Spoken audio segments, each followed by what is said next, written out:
वस्तू या कवितेचे कवी आहेत दत्तात्रय भास्कर धामनसकर. यांचा जन्म 26 ऑक्टोबर 1930 रोजी अहमदाबाद, जे आता गुजरातमध्ये आहे, येथे झाला. राष्ट्रीयत्व भारतीय. कार्यक्षेत्र रिझर्व्ह बँक ऑफ इंडिया. साहित्य प्रकार कविता. वडिलांचं नाव भास्कर धामनसकर. खरं तर विद्यार्थी मित्रांनो, धामनसकर यांच्या प्राक्तनाचे संदर्भ या कविता संग्रहाला राज्य सरकारचा केशवसूत पुरस्कार मिळाला. तसेच बरेच काही उगवून आलेले या कविता संग्रहाला कवी कुसुमाग्रज पारितोषिक मिळाले. साहित्य अकादमीच्या 60वी मराठी कवितेत त्यांच्या 5 कवितांचा समावेश होता. ज्ञानपीठाने प्रकाशित केलेल्या भारतीय कविता 1983 मध्ये 5 मराठी कवींच्या कवितात त्यांचा समावेश होता. महाराष्ट्र सरकारच्या चालू 10व्या इयत्तेच्या पाठ्यपुस्तकात धामनसकरांची वस्तू ही कविता अभ्यासासाठी ठेवलेली आहे. कर्नाटक सरकारच्या मराठीच्या पाठ्यपुस्तकात कंदील विकणारी मुले ही कविता अंतर्भूत झाली होती. त्यांच्या काही कविता हिंदी, बंगाली, गुजराती, कन्नड व इंग्रजी भाषांमध्ये अनुवादित झालेल्या आहेत. दत्तात्रय भास्कर धामनसकर यांचे आकाशवाणीवर व दूरदर्शनवर कविता वाचन झालेले आहे. अखिल भारतीय मराठी साहित्य संमेलनात निमंत्रित कवी म्हणून त्यांचा सहभाग होता. ते डोंबिवलीच्या काव्यरसिक मंडळाचे पहिल्यापासून सभासद आहेत. त्यांना मंडळाच्या वार्षिक संमेलनाच्या निमित्ताने अनेक प्रतिभावंत कवी प्रत्यक्ष ऐकायला व जवळून पाहावयास मिळाले, ही त्यांच्यासाठी मोठीच भाग्याची गोष्ट होती, असे ते म्हणतात. तर विद्यार्थी मित्रांनो, अशा कवीची आपण वस्तू ही कविता आज अभ्यासणार आहोत. इयत्ता 10वी कुमार भारती. कविता आहे वस्तू. द भा धामनसकर. जन्मतारीख इथे 1960 दिलेली आहे, चुकीची आहे. ती 26 ऑक्टोबर 1930 अशी विद्यार्थी मित्रांनी लक्षात घ्यायची आहे. प्रसिद्ध कवी आहेत. भावोत्कटता, चिंतनशीलता व प्रांजळपणा यामुळे धामनसकर यांच्या कविता वाचकांच्या मनाला स्पर्श करतात. सामाजिक तणावामुळे आलेली अस्वस्थता व्यक्त करताना संवेदनक्षम मनाला येणारी व्याकुळता आणि अभिव्यक्तीतील संयम ही त्यांच्या कवितेची वैशिष्ट्ये आहेत. त्यांची कविता 1980 साली प्रथम कविता दशकांची या संग्रहातून ठसठशीतपणे वाचकांच्या परिचयाची झाली. प्राक्तनाचे संदर्भ व बरेच काही उगवून आलेले हे त्यांचे कविता संग्रह प्रकाशित आहेत. ही कविता मुक्तछंद या प्रकारातील आहे. कोणत्याही निर्जीव वस्तूशी मानवी भावना जोडलेली गेली की ती वस्तू अनमोल ठरते. वस्तू माणसाला दीर्घकाळ साथ देतात. व्यक्ती आणि वस्तू यांच्यामध्ये एक अतूट नाते तयार होते. त्यामुळेच थोर व्यक्तींच्या वापरातील वस्तू पुढे वस्तू संग्रहालयात जतन केल्या जातात. वस्तूंनाही भावना असतात हे समजून वस्तू वापराव्यात. वस्तूंशी निगडीत स्नेह जपावा ही भावना या कवितेतून व्यक्त होत आहे. ही कविता वस्तू ही कविता द भा धामनसकर यांच्या भरून आलेले आकाश या काव्यसंग्रहातून घेतलेली आहे. विद्यार्थी मित्रांनी लक्षात घ्यायचं, ही कविता आहे ही मुक्तछंदातील आहे, म्हणजेच तो एक संवाद झालेला आहे. संवाद स्वरूपात आपल्याला ही कविता घ्यायची आहे. वस्तूंना जीव नसेलही कदाचित, पण जीव नसल्यासारखे वागवू नये त्यांना. वस्तूंना जीव नसेलही कदाचित, पण जीव नसल्यासारखे वागवू नये त्यांना. वस्तूंना मनही नसेल कदाचित, पण ते असल्यासारखे वागलो तर वस्तू प्रचंड सुखावतात. विद्यार्थी मित्रांनो, कवी म्हणतात, वस्तू या निर्जीव आहेत. त्यांना जीव नसेल, त्या सजीवांसारखं वर्तन करू शकणार नाहीत. परंतु आपण त्या वस्तू सजीव आहेत असं समजून एखाद्या सजीव वस्तूचं जसं कौतुक करतो आपण, तसं त्या वस्तूंचं कौतुक केलं, त्या वस्तूंबद्दल आपण चांगलं काही बोललो, तर नक्कीच त्या निर्जीव वस्तूसुद्धा सुखावतील. त्यांना मनोमन प्रचंड आनंद होईल. असं म्हणण्यामागे कारण काय असेल? तर विद्यार्थी मित्रांनो, तुम्हालासुद्धा कदाचित या गोष्टीचा अनुभव असेल की एखादी तुमच्या दप्तरातील वस्तू हरवली तर तुम्ही ती प्रचंड शोधाशोध करून मिळवण्याचा प्रयत्न करता. याचाच अर्थ त्या वस्तूच्या संदर्भात तुमच्या मनामध्ये कुठेतरी एक आपुलकीचा कोपरा तयार झालेला असतो.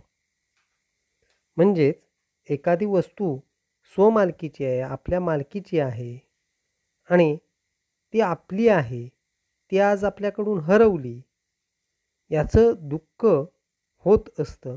म्हणजेच ज्यावेळी तुम्ही नाराज होत असता, तुम्हाला दुःख होतं, याचाच अर्थ ती वस्तू तुम्हाला खूप आवडत असते. अशाच पद्धतीने जर आपण विचार केला तर वस्तूलाही आपल्याकडून सुख अपेक्षित असते. दुसऱ्या कडव्यामध्ये बघा, वस्तू निकाल सेवकच असतात आपल्या, तरीही बरोबरीचाच मान द्यावा त्यांना. वस्तू निकालास सेवकच असतात आपल्या, तरीही बरोबरीचाच मान द्यावा त्यांना. वस्तूंना वेगळी स्वतंत्र खोली नको असते. त्यांना फक्त आपल्या मानलेल्या जागेवरून निष्कासित न होण्याची हमी द्या. विद्यार्थी मित्रांनो, याच्यामध्ये काव्यसौंदर्य पाहिलं तर काय सांगितलेलं आहे? मुक्तछंद आहे, म्हणजे ते संवादासारखं लेखन आहे. तरीही कवी काय म्हणतो की वस्तू ह्या नक्कीच सेवक आहेत, म्हणजे वस्तूंपासून आपली सेवा होत असते. एखादी खुर्ची, एखादी आराम खुर्ची जर आपण विचार केला तर आपल्या शरीराला आरामदायी बसण्यासाठी आपण तिचा वापर करतो. म्हणजेच ती खुर्ची, आराम खुर्ची आपल्याला सेवा देत असते.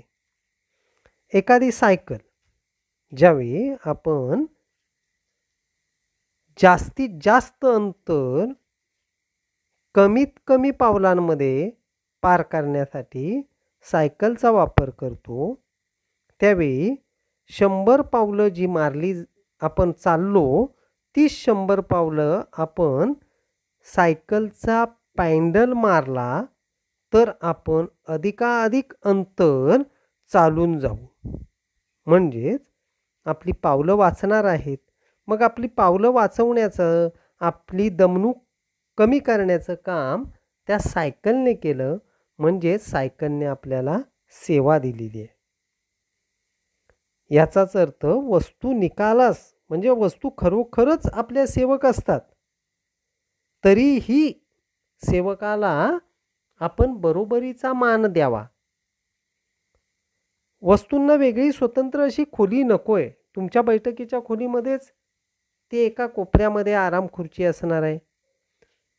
तुमच्या वाहनांच्या पार्किंगमध्येच ती आपली छोटीशी सायकल असणार आहे. म्हणजेच त्यांना स्वतंत्र खोली नकोय, फक्त आपल्या मानलेल्या जागेवरून त्यांना निष्कासित दूर केलं जाऊ नये. त्यांची एक विशिष्ट जागा ठरलेली असते. उदाहरण द्यायचं झालं तर विद्यार्थी मित्रांनो, तुमची दप्तर ठेवण्याची जागा एक ठरलेली असते.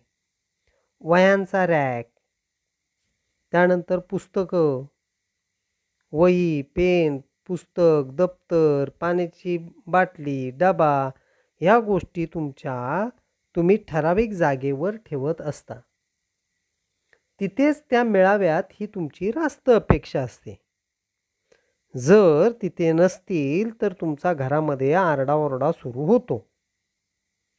याचाच अर्थ काय, तर आपल्या सोयीसाठी त्या वस्तूंनी जी एक जागा निर्माण केलेली असते त्याच जागेवर त्यांना ठेवलं जावं, तिथून त्यांना निष्कासित होऊन देऊ नका. आता दुसऱ्या अर्थाने जर घ्यायचं झालं तर एखादी खुर्ची ज्यावेळी आपण बसण्यासाठी वापरतो ती खराब झाली की मग ती तुमच्या दिवाणखान्यातून तुम्ही उचलून बाहेर अडगळीच्या खोलीत नेऊन टाकता. अशा वेळी अडगळीच्या खोलीत गेल्यानंतर त्या खुर्चीला आजपर्यंत केलेल्या सेवेचं फळ हेच का होतं असा प्रश्न पडणारच, असं कवी म्हणतो. म्हणून वस्तू निकालच सेवकच असतात आपल्या, तरीही बरोबरीचाच मान द्यावा त्यांना. वस्तूंना वेगळी स्वतंत्र खोली नको असते. त्यांना फक्त आपल्या मानलेल्या जागेवरून निष्कासित न होण्याची हमी द्या. म्हणजेच एखादं आपण टेबल, मेज, एखादं कपाट, एखादं आपलं लहानपणीचं खेळणं, या गोष्टी आहेत. ह्या गोष्टी त्यांचा एक विशिष्ट जागा ठरलेला आहे. त्या जागेवरच त्या दिसाव्यात भविष्यातही, अशी ह्या दुसऱ्या कडव्यामध्ये मागणी केलेली आढळते. वस्तूंनाही असते आवड स्वच्छ राहण्याची, हे हातांना लक्षात ठेवायला सांगा. वस्तूंना जपावे, लाडावूनही ठेवावे. त्यापुढे जाऊन त्याच जिवंत ठेवणार आहेत आपला स्नेह नंतरच्या काळातही.